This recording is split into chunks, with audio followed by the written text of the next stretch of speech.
Yo, have you heard about Anchor? It's the easiest way to make a podcast. Let me explain. It's free. There's creation tools that allow you to record and edit your podcast right from your phone or computer. Anchor will distribute your podcast for you so it can be heard on Spotify, Apple Podcasts, and many more. You can make money from your podcast with no minimum listenership. It's everything you need to make a podcast in one place. Download the free Anchor app or go to anchor.fm to get started.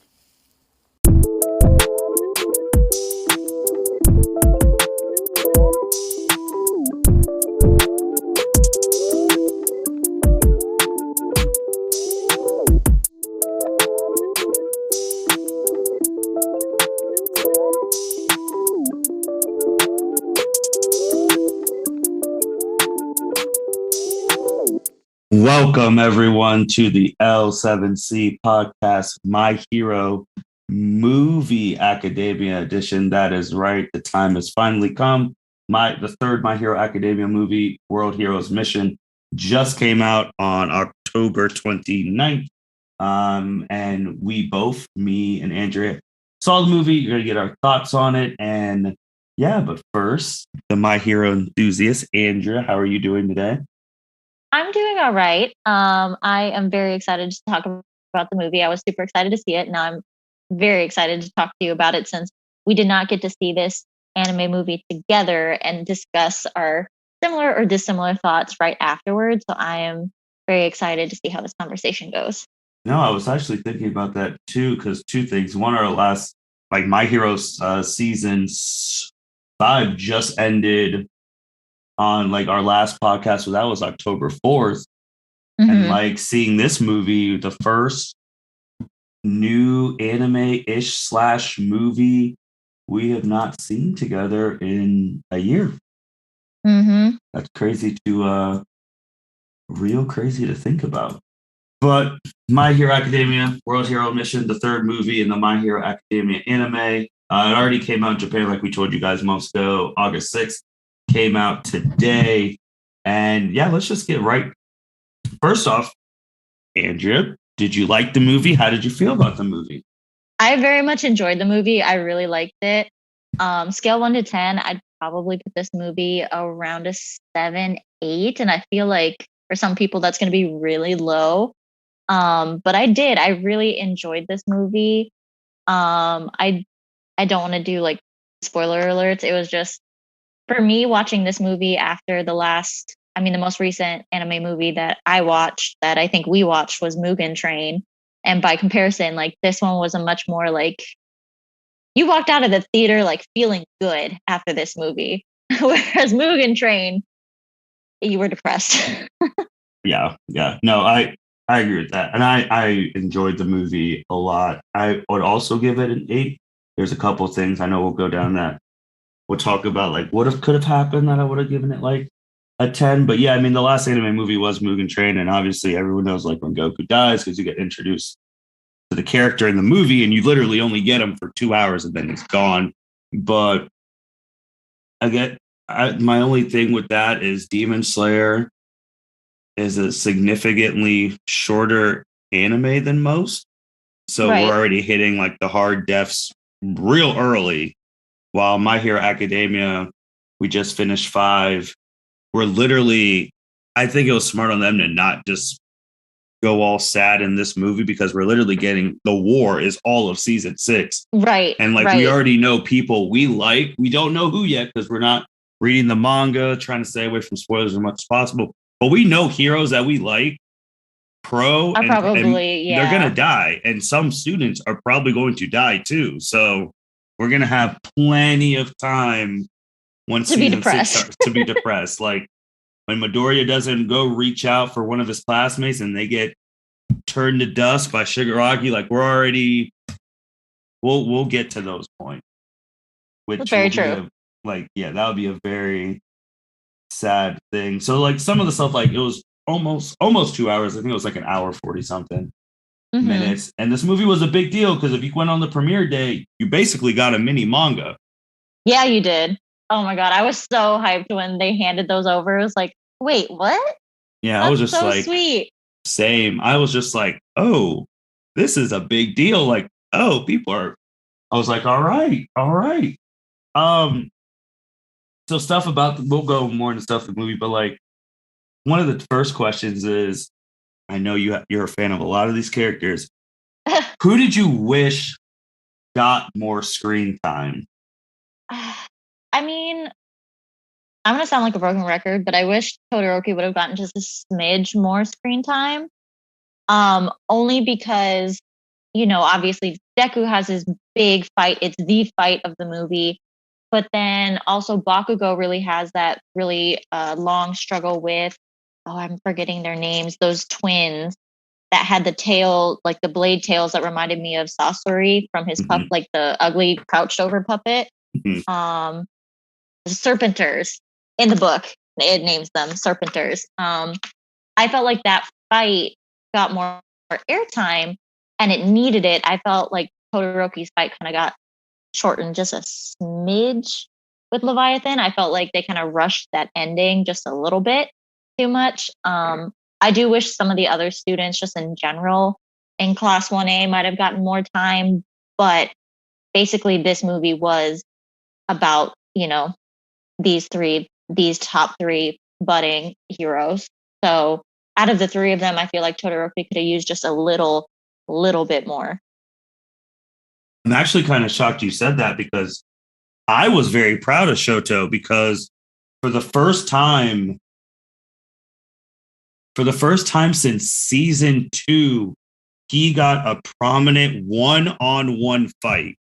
Yeah, like that's true. I was super hyped for that point itself. Like, holy cow, Shoto Todoroki is getting a one-on-one screen time fight, because the last one-on-one screen time fight he had was against the main character of the show, which you can't even count that. You were the fight against the main character. Like, so technically, if you take the Midoriya one out, this is the first time in 5 seasons Shoto has gotten a one-on-one fight and came out on top, because I'm actually surprised you're not a little bit more happy, because last time we saw Shoto fight, he embarrassed the Andrea household. So yes, he did. So no. Like he showed up. He did. I just felt like the conclusion of that fight was just rushed, just a little bit. Like it just felt a little too condensed for me. That it just needed like another sequence, like one more maybe 30-second minute sequence, and it would have. Maybe it's just I don't want to say I wasn't paying attention, because that's not true, because like I was locked in, but it just seemed to kind of, I don't want to say end out of nowhere. It just kind of happened, and then I don't know. Yeah, for that fight particularly, that's why I feel like he needed more screen time. However, in comparison, technically, in the normal kind of day-to-day, we'll call stuff of the movie, he actually has more speaking lines than Bakugo does, which is kind of surprising. And again, I enjoyed that, but for that fight, I really just wanted a little bit more. So I guess for my screen time, I have 2. This one is this is only from a premise thing, because and since you went Shoto, I will say his dad, just for the fact that, dude, you're the number 1 hero. What the heck were you doing? Like that, I was just like, you should be doing a little bit more. I thought he was gonna come swoop in, save his son at the end, but no, that didn't happen. But whatever. But the thing that got which I wish I had more screen time, because I was just so interested by it, was early in the movie, which this is why I think I really like this movie, because it was just mind blown. We found out there's a UN. There's a UN, like there's a United Nation hero, whatever. And I'm like, hold on. We've been in 5 seasons, never knew this existed. Like, I was like, okay, don't know who the commander was, but I'm like, so are you the person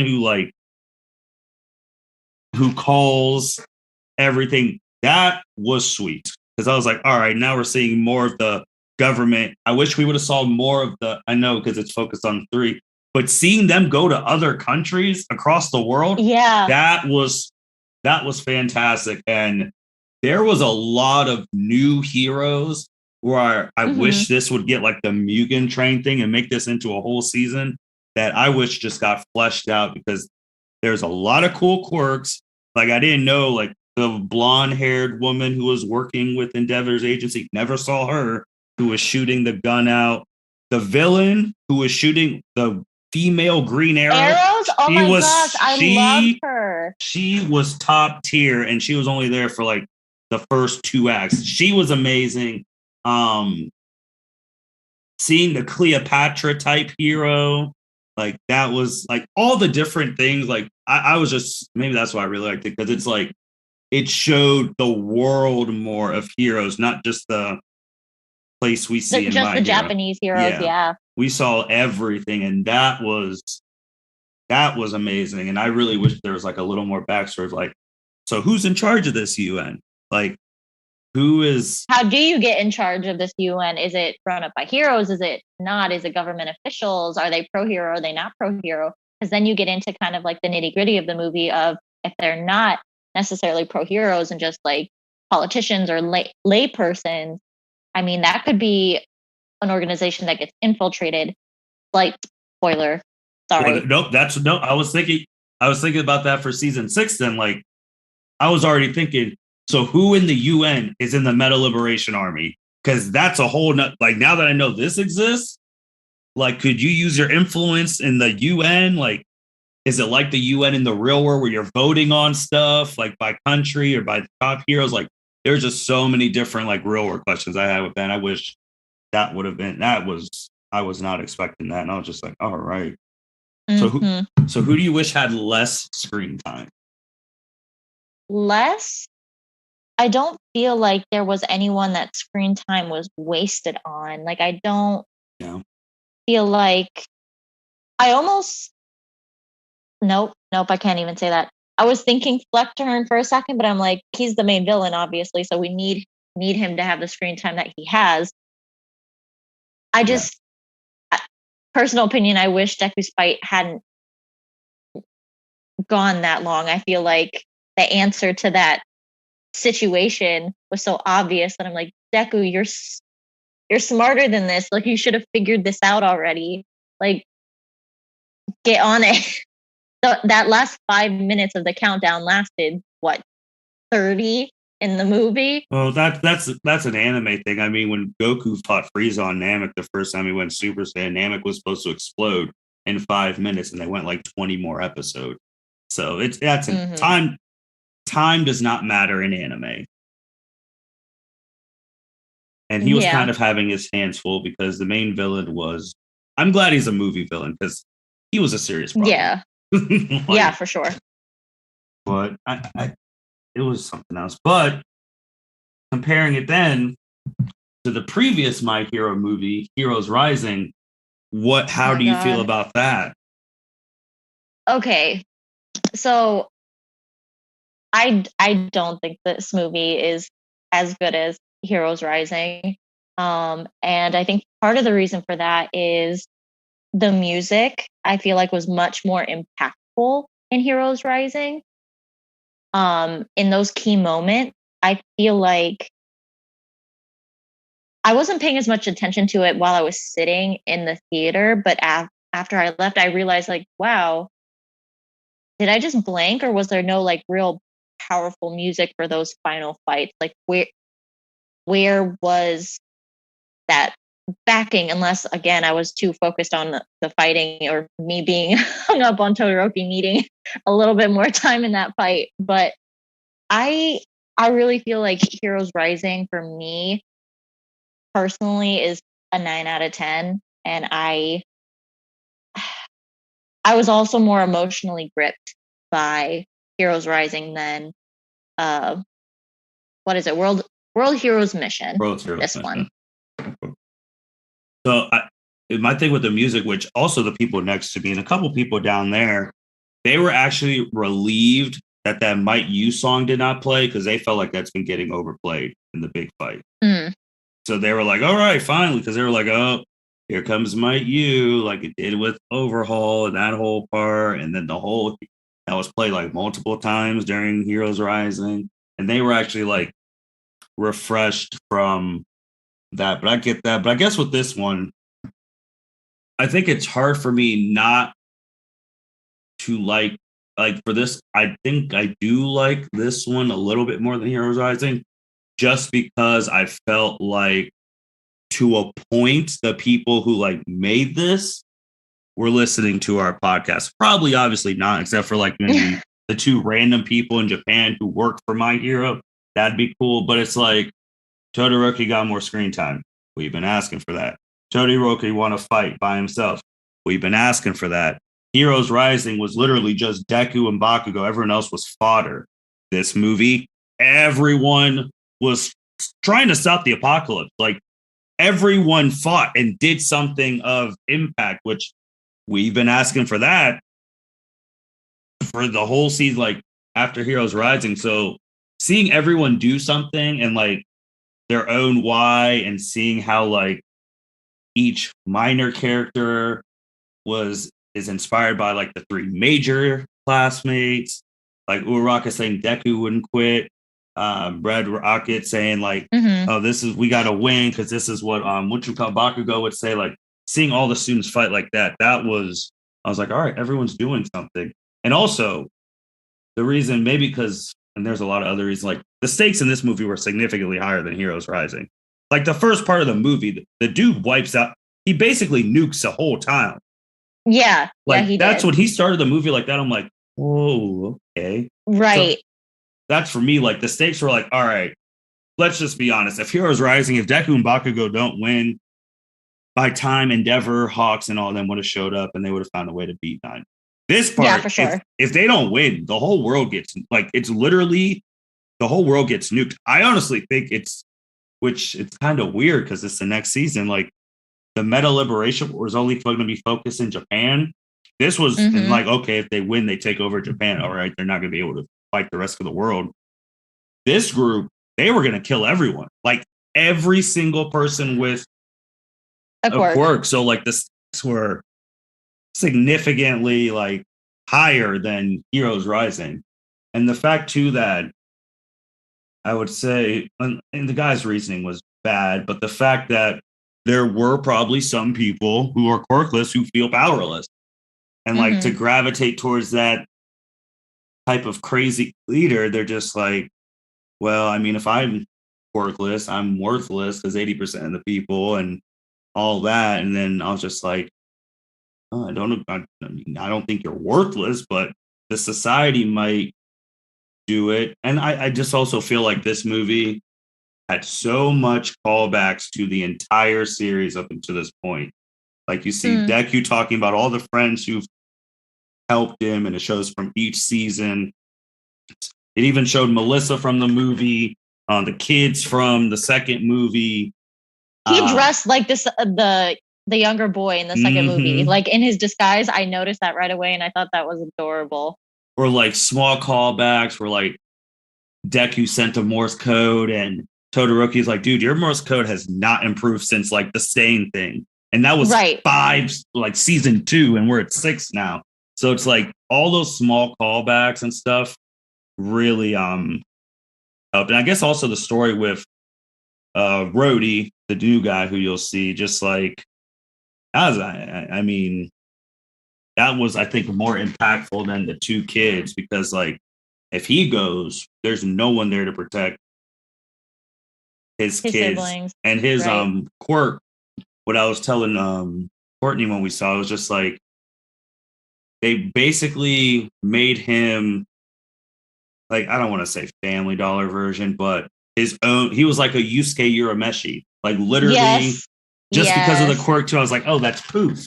Like, and that was one of the. Oh my god, yes. Yeah, and there was a point where when Courtney got like when he started fading, and she was like, oh my god, he's really gonna go, and it's just like, yeah. So he got fleshed out from being a thief, meeting Midoriya hitting the talk no jutsu once again, changing this dude, and it's like. And and his motivations is siblings, like how a lot of people can relate to that. I mean, the places we've worked, the teenage child is the parent of the house because the parents are doing whatever. MIA. Yep. So those were some aspects where I was just like, it's higher stakes. More people got screen time. More people were important because of one person. If Uraraka messed up touching the thing, everyone dies. Mm-hmm. And then the villain's plan was genius. It was genius. Like that was like, oh no, this is the plan. We're gonna make them search for the things. And then if all the top heroes in the world die, there's gonna be no one left. So, which I don't know. I can't put my finger on what it was, but I was just more emotionally gripped by Heroes Rising, even though it was lesser stake. And I think a small part of that does have to deal with the backing music. I was more compelled during that movie for some reason. I can't quite put my finger on it. It's probably multiple reasons, but that I feel like that's why I prefer Heroes Rising to this movie. But something else that I noticed kind of at the end of this movie, Deku doesn't really cry in this movie. He doesn't really have an emotional outburst other than kind of relief with Roddy toward the end. No. And I had to stop and think about it. I was like, when was the last time Deku was able to make it through like a situation like this and not cry? Not that that's a good Did he cry in Heroes Rising? I don't remember him crying in Heroes Rising. Did he? I don't think so. Because he left and he told the little dude, you can be a hero. And that's how the movie ended. No, but wasn't he crying when he, gave Bakugo? Oh, that's because All Might came. Because All Might came. Was like, oh, I blah, blah, gave it away. Yada, yada, yada, yada. Spoiler, he didn't. That's still a right. plot Right. Hole, but no. But you saw the stuff of him like apologizing super quick with the briefcase switcheroo and like. So he was, but he was still, he was still wholly himself, but without having to completely like, I guess, oversell it with tears, because like, yeah, he did spaz with the whole briefcase thing in a very Deku-esque way. But it seemed like the crying that did happen, because he did shed tears, it seemed a little bit more mature instead of like, I don't know, he seemed more mature to me, and I don't mean to equate maturity with not crying, but I don't know, Deku just seemed to carry himself a little bit different through this movie, and I really enjoyed seeing that. Well, I think the bird stole the show. Oh, for sure. Any little cute, adorable character, especially like a comic relief type character, is gonna steal the show. Yeah, as soon as that bird came up, Courtney's like, "Oh, that's gonna be your buddy." I was like, "Oh, here we go." That's what I also little Pino. What I also really liked about this movie more than Heroes Rising is there's no way. Like, I need to know how far this is from like the end of season 5, because especially Bakugo and Midoriya, and like they were showing new moves, and so did Todoroki. I'm like, when did you learn how to do that? Like, I know Bakugo, like, Midoriya has the air bullets. Yeah. Now Bakugo can do it with his explosions. Like, yeah, that he's doing little fireball like bullets, like a machine gun out of nowhere. Mm-hmm. Todoroki's doing the flash freeze stuff. We only saw him do that once before, and then he had like a little alternative version of that towards the very end. I can't remember what it was called. And yeah, and well, the other thing was, for me, I'm like, Deku, when the heck did you start being able to use Black Whip so efficiently and for so long? Like he's Spider-Man. Yes, exactly. Especially when they were running from the cops, and oh my gosh, like on the bridge. Yeah, on the bridge. 100%. I was like, what is happening? And like he was doing like the airs, like he was doing it with the feet now, and he was able to do Black Whip and shoot out of his gauntlet and punch and do the. I was like, and I was just like, where did all these improvements come from? Like Bakugo was doing stuff. He's like, oh, and Bakugo once again proved how he's like a step ahead of everyone, especially when it came to like the crypt thing. He's like, oh, get out the way. When's the last timestamp? And I'm going to map out the place, find the bombs. I'm like, okay. Yeah. Why does he literally have to be good at everything, but still have a shit attitude. There was one line where Courtney said that I would say it was when they were at the 3 in the rodeo on the plane. He was just like something about like just taking these bastards out, and Courtney's like, "Oh, you would say that." I was like, "I don't know if I'd say taking these bastards. I think I would be more quiet and like getting focused, but like taking these bastards out, I don't know." Did you like the animation? Oh, absolutely. It was flawless. And it was just done in a very, I don't know, I felt very at ease, which is kind of weird to say considering the stakes throughout the movie. Yeah, just nuclear warfare, basically. Like a whole town died. Yeah. But it just seemed like the theme overall was more light and cheery than, I don't mean to keep going back to Heroes Rising, but Heroes Rising, I felt like the backdrop, it was all like darker. It was always cloudy. It was always stormy. But here, I mean, at one point, I was like, this movie makes me want to take a road trip. Yeah, it was more. It was like that feel good, like especially after. I mean, it's weird because the first scene of the movie, a whole town literally gets nuked and they all die. Like besides like one person, but one. That is as bad as you could start. And then you have like, oh, they're all here, and Deku meets him, and like it's all they're there having fun, having their bonding and all of that, and learning about each other and that jazz. And then, well, before that, obviously you see the news. Midoriya is wanted for mass murder, which, by the way, that was wild. Like that was when you see the reason how he gets, and I don't want to be too framed, you're just like, holy shit. Like you're just like, oh my God, they have infiltrated everything. Like that was crazy. And also I almost had an issue with Todoroki because he was like, what did you really do? Like, bro, stop. Dude, I know that was uncalled for. I was like, Todoroki, you of all people, like what? Bakugo didn't say a word because we knew he didn't believe it. Everyone's like, you never do that. This. But Todoroki's like, no, tell me what you really did. It's like, Todoroki, what?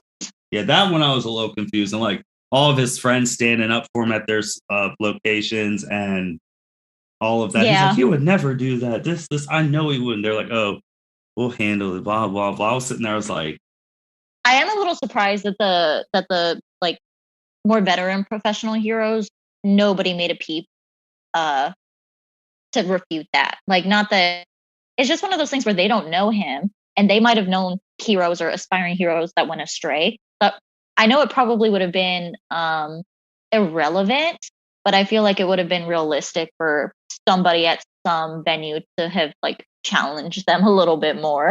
Well, Endeavor did go. He went to the station and wanted all of the like files on why he was getting accused for murder. And they're like, it's a pending investigation. Wow. And I was like, oh, that's true. And then when they were dropping the you don't have jurisdiction here, I was like, oh, well, that's true too. Like, this is some real world stuff right now. But I guess the only heroes who would have been, I don't know if Endeavor was really trying to stand up for him, or he was trying to, like the dude said, you are his boss. Like he was trying to CYA himself. But the Dragon Lady, she could have obviously, but she's all the way across a different country because, I mean, they fought together with overhaul. Obviously, Eraserhead present, but Eraserhead was at home, which that was a bad move on Frontier. Everybody's part. Right. President Mike could have, Orca, Shark could have, but they were all in different spots. Like All Might was there, and he was like, "Oh, he'd never do that," but it is what that is too. But that was crazy. I'm also just saying since there were some like other international heroes that they didn't say anything that maybe he could have done it. Like there was no argument from people who don't know him that he might have done something or that there might be some misunderstanding, but he's still at fault somehow. Like I felt like those international conversations seemed to, like, once the kids were like, oh, we know him, there's no way. That's where it was. Like, I feel like it would have been more realistic if one or two of the veteran pro heroes that doesn't know him would have been like, are you sure? Like, how know that?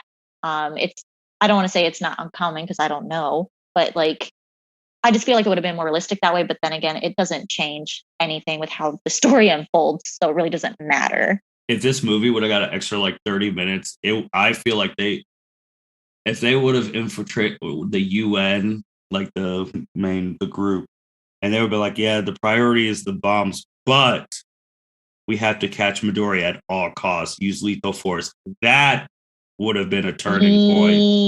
Yeah. But I feel like they wanted to like make it under 2 hours, because in the trailers, I really thought like everyone was like, the way they were showing, everyone was going to turn on Midori, and only Bakugo and Todoroki would believe him. But it looks like his friends all believed him, but they were all scattered. And it's like, yeah, we love you, Midoriya, but if we don't stop these bombs, literally everyone dies. So we can't come and like defend your honor, which it makes sense. Mm-hmm. What'd you think of the action?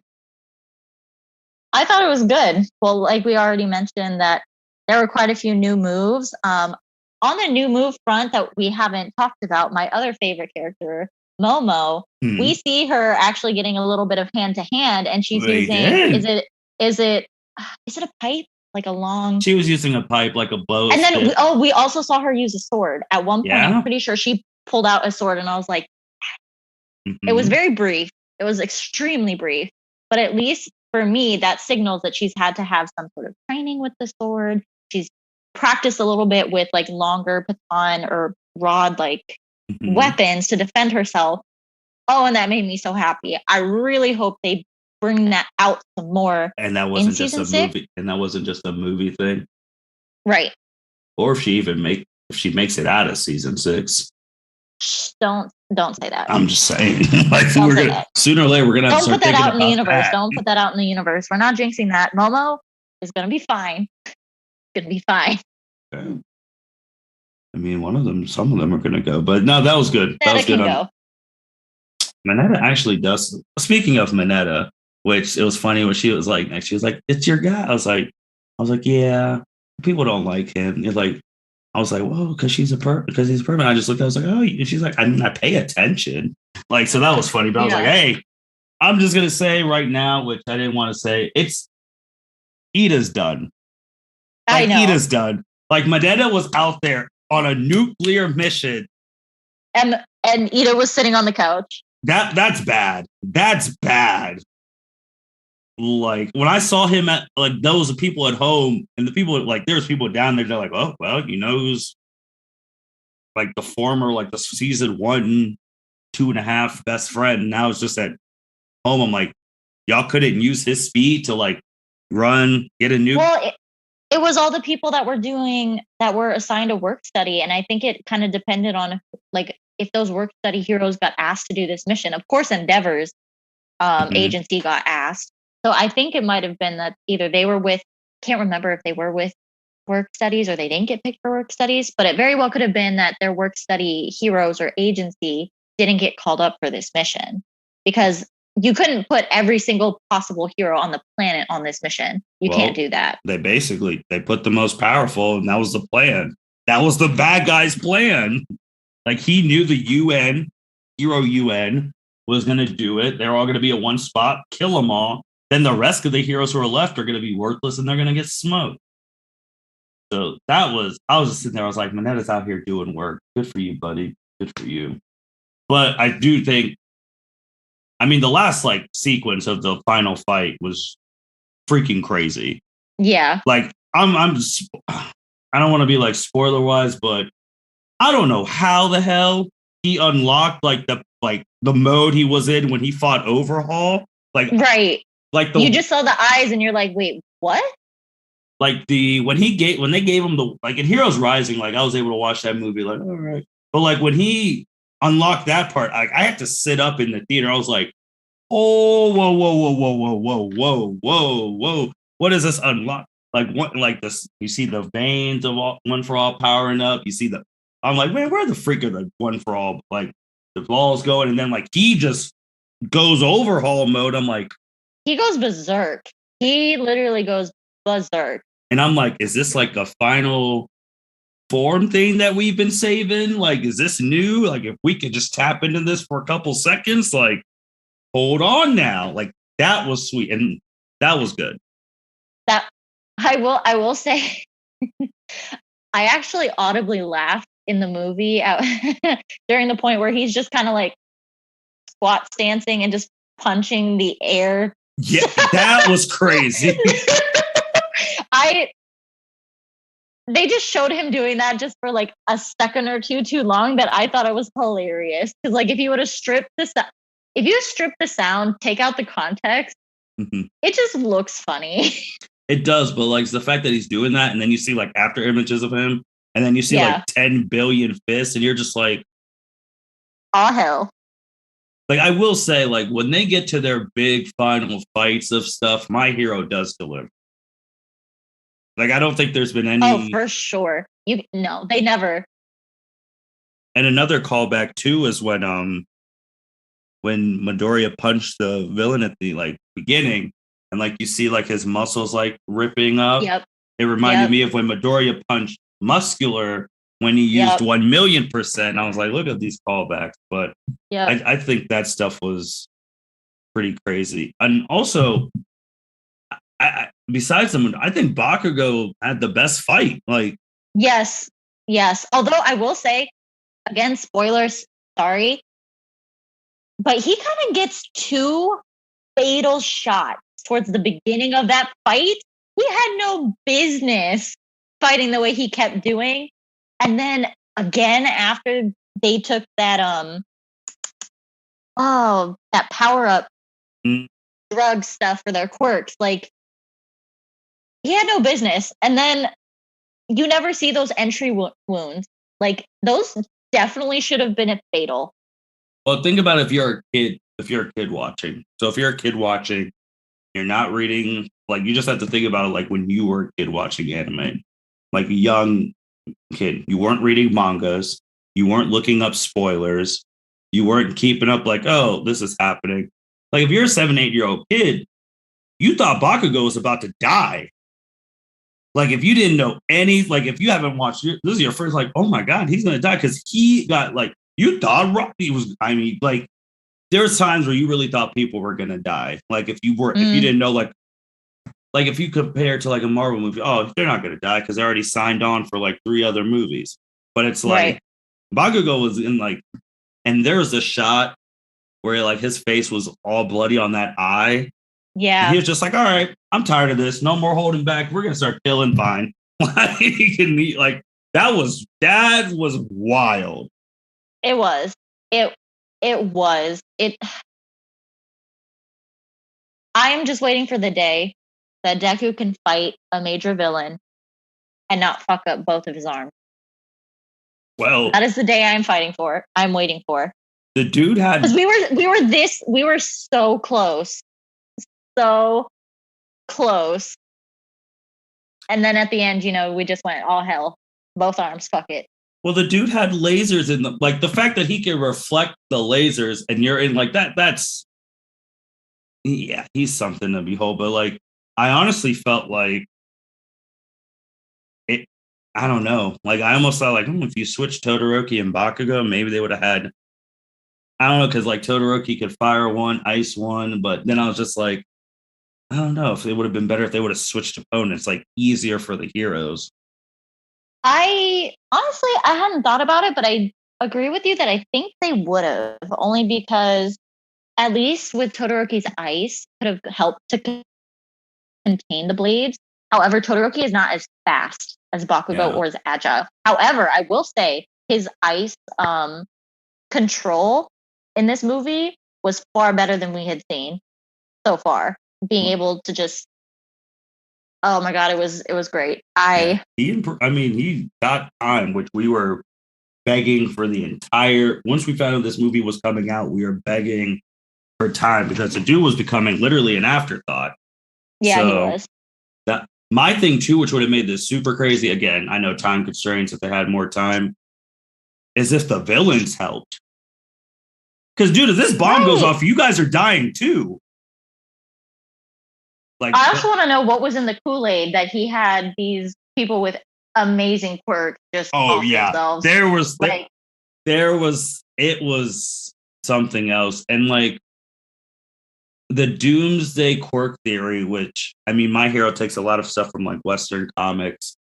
For those who do listen to Western comics, there's the Superman theory where, long story short, countries around, ever since Superman showed up, all these heroes showed up. Sure. Right. And like people were thinking that the government is assigning people hero and villain roles, having them fight so that they're both prepared to be like an army if they had to go against like another country.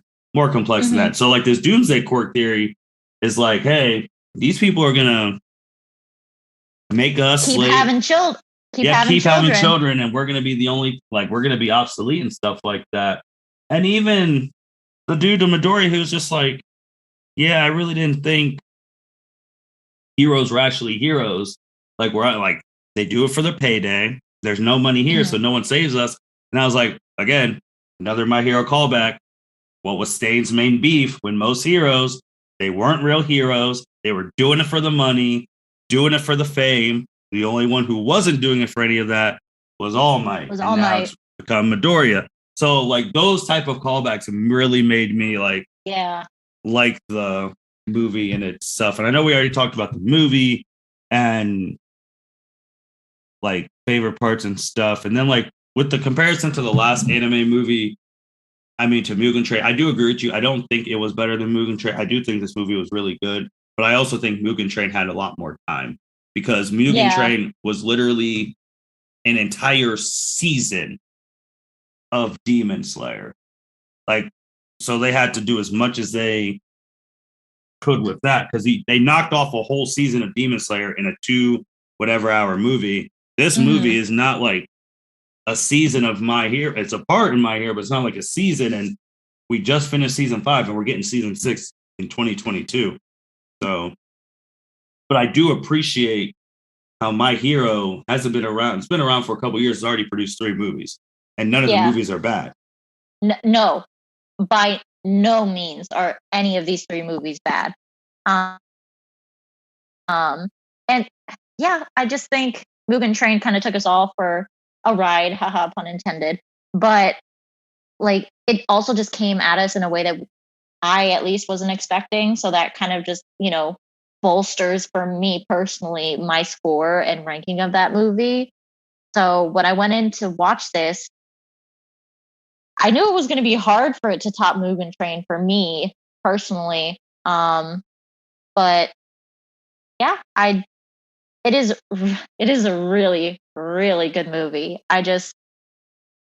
Mugen Train topped it for me, and I don't know, sentimentality, I guess, for whatever reason, Heroes Rising is also my personal favorite of the 3. I think out of the 3, I think this one will, just because it's higher stakes. And like I like that there's actually like consequences for if they do fail. Like because in Heroes Rising, no one really got, I mean, the dad of the kids got hurt, but no one died except for 9 at the end. I mean, again, the first scene, everyone dies, like a whole city. Right. And my thing is too, like, who the hell, like, how smart are these scientists that they can make quirk nuclear type bombs? Right. Like now it's like just throwing it out there. Would you rather want to deal with those bombs or overhaul gunshots that take your quirk? Would you rather want your quirk taken away? Oh, you got a quirk? We're gonna force it out of you. And it's gonna then implode. Yeah, and you die. Yep. My thing is though, with another thing that we've talked about, I kind of wanted a little hint of the bomb to hit Midoriya to really like to see if a quirk would have activated in him. Yes, so that we would have seen if the Dr. Egghead Baker would have like just a little glimpse to see if that's what I was. I know, but that was. I had that thought too. I honestly, when it was happening, I wondered if. Basically, I didn't think about like maybe getting a little whiff, but my thought was like if this would have happened when he was a kid and he would have been exposed, if his quirk would have actually come out because. Correct me if I'm wrong, but the way I understood that bomb also was for people who didn't necessarily have quirks, but who could pass down a quirk. Yeah, if you had like would also set it off, right? Would also set it off as well. So, I mean, we know Midoriya would have, even if he was truly born quirkless completely, both of his parents have quirks. So something would have popped off inside of him that would have been passed on to his kids, assuming he had kids. But this is, also alternative universe situation, since in this scenario, it would have been before he got all for one. Mhm. One for all. One Whoops. for all. One for all. That's what I was thinking. I was just like, man, I feel like, oh man, that would have been crazy. But there's just so many characters too, man, that their powers were just like, huh, like where have you been? Like I really liked the Green Arrow girl. She was amazing. Even though I hated that she was a villain. That was such a bomb quirk. Oh my god. I will also say, one of the new heroes introduced, Clairvoyant. Her first name is Claire, and her quirk is Voyant. I love that. I loved that. It was perfect for me. It was perfectly funny and fitting. I loved it. I have so much like real world My Hero questions. Like, obviously, nuclear bombs about to kill everyone. That's a world level threat. But what is considered a world level threat where you get all the heroes in the world? Like, I want to know that now. Like, is All for One not a world level threat?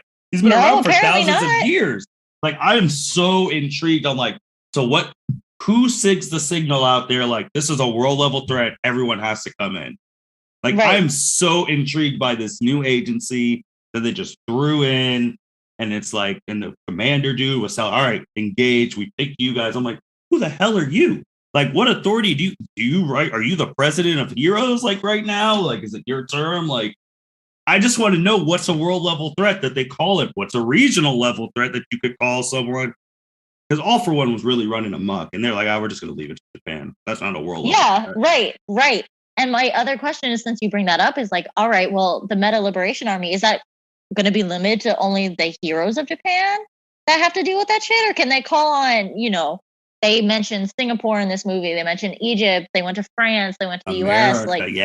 Like, are we calling everybody in for that? Because then that, message could spread throughout the rest of the world. Or is that message already out to the rest of the world and they have to deal with it on their own fronts as well?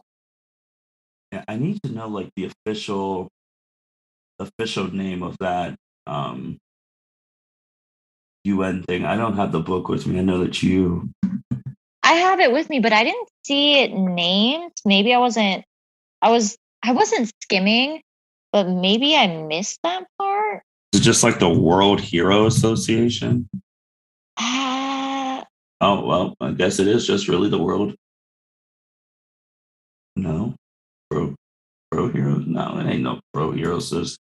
Like, I just want to know because that was crazy. I don't know. It just hero. I like how inside the book they list all the arcs, all the different arcs we've been through. That's really good. Like, if you're just like, hey, here you go. This is all the stuff you've missed. Just little snapshots of everything, the names of the arcs. And then you get into the designs, the quirks, the explanations for the quirks. Yeah, like that was super cool. Like, it's like there's just so much new stuff and like so many new heroes. Like, even the villain that she was fighting like on her team, when he shot the like, use these, and he shot like those black balls. Yeah. Like that, I was like, what is happening right now? And the fact that, man, talk about leadership. My concern is going forward, the dude's still alive. Yeah, because they were all arrested. Mm-hmm. The ones that were left were arrested. So honestly, if All for One busts out, he's busting him out too. Well, maybe not, because he would then try to kill. Yeah, maybe not. Maybe it's fine. But maybe they won't be buddies. All for One might think. I don't know. Oh, he might steal his quirk though, and that'd be problematic. Because that quirk is something. Because that quirk would be amplified with his All for One. Yeah. Because I mean, if Midoriya's not, if you're not the main character, like All Might, I don't know if you're, like, I don't know if Endeavor's beating that dude. Because, like, in all honesty, even though Endeavor is stronger than Midoriya, it's just like you're not the main character and you don't have one for all. Yep. Done. And and the dude just kept pushing and pushing. I was like, man, Midoriya's really going right now. My thing is now, just throwing this out, could World Hero Mission version of Midoriya and Bakugo beat 9 without the transfer? I think That's a so. question. You think so? I think so. As they are now, yeah, I think so. Without having to both. Okay. Yeah, I think so. It would still be a tooth and nail battle, but I think so. Could World Hero Mission Todoroki beat that one dude by himself? Now World and The Chimera. mhm.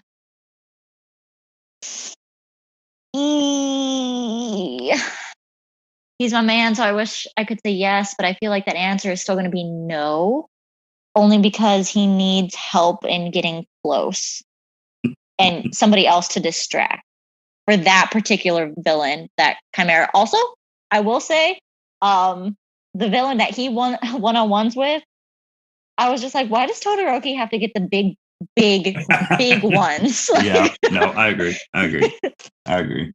But shoot, Andrea, anything else on this movie before, like, don't want to go too spoilery for the people, but I definitely would recommend any My Hero or anime fan to go check it out. For sure. Okay, so I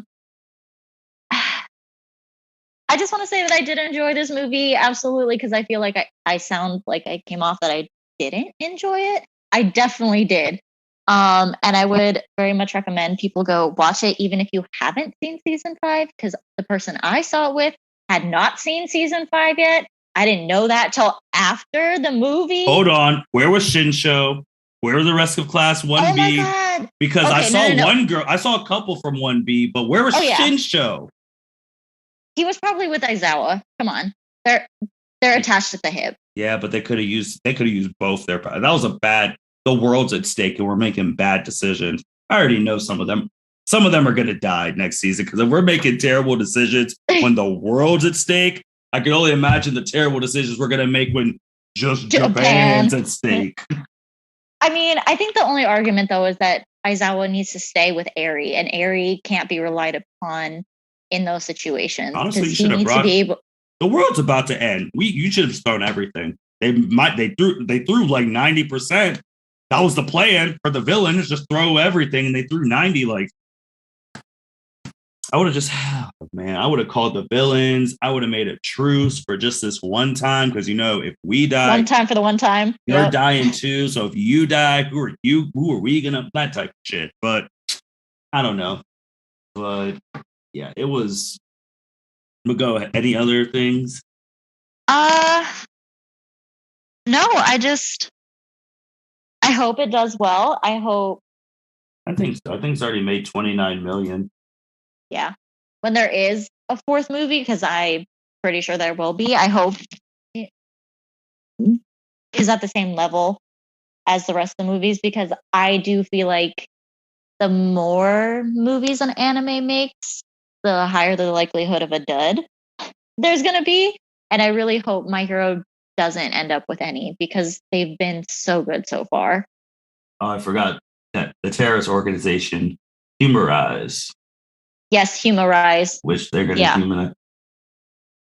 Basically, their whole thing is that if we wipe out everybody with quirks and has the potential to pass down quirks, that means we're reverting back to just normal humans. And so even the idea was that even the quirk havers, who are referred to as being sick, are supposed to only use their quirks in service of saving humanity only being those without quirks. So eventually they were all gonna either commit mass suicide or make a pact of celibacy that they don't have children. I don't quite understand how that was gonna go down the line, because that does not work. Yeah, I mean, and also with the stuff, because then they take a lot from Western comics. Like, it was taking everyone out with quirks, taking everyone out with the mutant gene. It's the same people from the X-Men who want to kill all the mutants because they think mutants are bad, they're not good. They're just gonna wipe them all out. It's the same thing. Yeah, and Midoriya is the Japanese like equivalent to of a younger version of Peter Parker. I mean, that's exactly the optimism, like all of that stuff. He's a Peter Parker, and the like creators even compared them and such, and he's done drawings. So it's just like, all right, mutant gene, everyone's got to go. Obviously, we know that's not true. Quirks, you guys are all bad. You're terrible for the world. Everyone relies on you guys. You've taken over.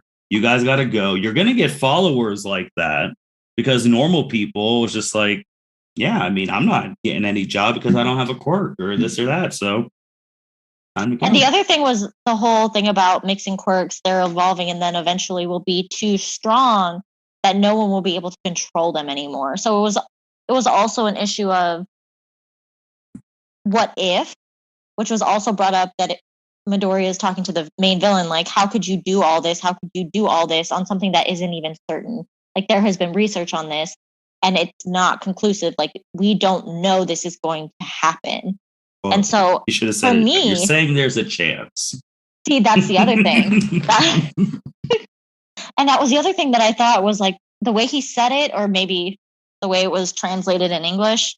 I did watch it subbed, but I watched it seemed like, oh, you did? Okay. Yeah, well, so when he like made that point about you don't even know if this is actually going to happen, made me think it was like, okay, Midoriya, so then what if this was a scientific certainty that this was going to happen?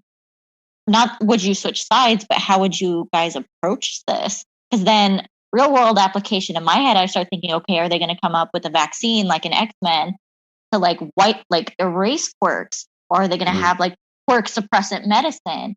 Like how would they go about it? Because obviously heroes aren't going to get on board, even if there was if the doomsday theory is 100% true, they're not going to go around killing everybody with quirks. Like, that's just no. So I was wondering what they would do with that if it was going to be a certainty. Yeah, that's something else, because it's like now with all these things, I'm just thinking of like the finale of My Hero, whatever the series finale is, like the name. If it's still Shigaraki or All for One, they have the bullets, they have the nukes. Whoever the next bad guy is has a. How do you top nukes? How do you top nukes? Honestly, with the way these movies are, I'm not saying they're the same. These have been really good movies, but I think the next My Hero movie, they might have to go to space. I knew you were going to say that. My next thought was going to be drop the moon on him. I mean, if they're shooting rockets from, like, if a shout out to Naruto, like some Osiki clan just comes and starts blowing stuff up from space, like, oh, also, me personally, now I want to know the name of the first baby with the quirk. Right, the shining baby. Right. The way they had that statue of him makes, like, I almost wondered if Slecturn was actually related to him, because, like, if you guys hate the first metahuman, the first quirk-wielding human, why do you guys have a giant statue of him? Why has it not been defaced? Why has it not been destroyed? Like, it looks like y'all are worshiping him when actually your whole ideology is to bring him down. I personally think maybe because I'm comparing it to a demon slayer, I think Midoriya is a descendant of the first quirk person. I'm already going to go that route. Okay. Since from the young people of the new era, spoiler alert, Tanjiro is a descendant of the very first sun breather, like of the first breathing stand. The only sun breather, the only one. We already know who Boruto's a descendant of, so we don't have to cross that route. We already know who his dad, grandfather, God. We already know all that stuff. So there's that. So it's like, sure, he inherited this stuff from All Might.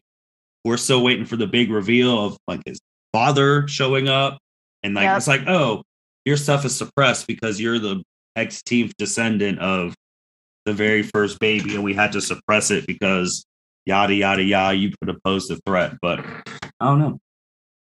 Andrea, anything else before we close on this one? I don't think so. I am good. I will close on what we are going to be doing with My Hero until season 6 comes. And this was Andrea's idea, so kudos to her. So we are going to and be don't hate me, y'all. I don't think they'll hate you, but we are going to be doing, I think, until the season 6 comes, so like once a month or whatever, however much we said, doing not like a case analysis, just a very pondering My Hero question. If you guys listen to like the Todoroki like family stuff, hopefully not as well, some maybe as morbid as that, but like more serious, using like real world applications, thinking like that. And Andrea has come up with the first one that we actually will record this week. I think, or yeah, this week. Something Yeah, like this that. coming week. Yeah, this coming week. And Andrea, do you want to tell them what it is? So we're going to be talking about, and this is why I said don't hate me, is we're going to be talking about some negative kind of aspects of All Might kind of presentation and how he was a symbol, how he decided to kind of be more than just a hero, more than a human, and how that can negatively impact heroes following in his footsteps. Because there are just some unrealistic expectations, as we know, just in real life, that putting anyone on a pedestal, making anyone a symbol for anything, can do. Can't wait to. Already started doing some notes, and honestly, I'm glad I watched this movie the day it came out, because I think this movie has some implications on the negative stuff of All Might. So yeah, can't wait. But with that being said, thank you everyone for listening to the L7C podcast. Make sure you go check out World Heroes Mission. It was great. Next anime movie is December. Is the Jujutsu Kaisen? Mm-hmm. And then the next one after that, that's already been no release date, but 2022 will be the Dragon Ball movie. So we will see how all those go. But with that being said, take care. Thank you for listening to this episode of the L7C podcast. Be sure to like, rate, review, and subscribe to the channel. Follow us on all social media platforms, and we'll be talking to you guys soon. Take care.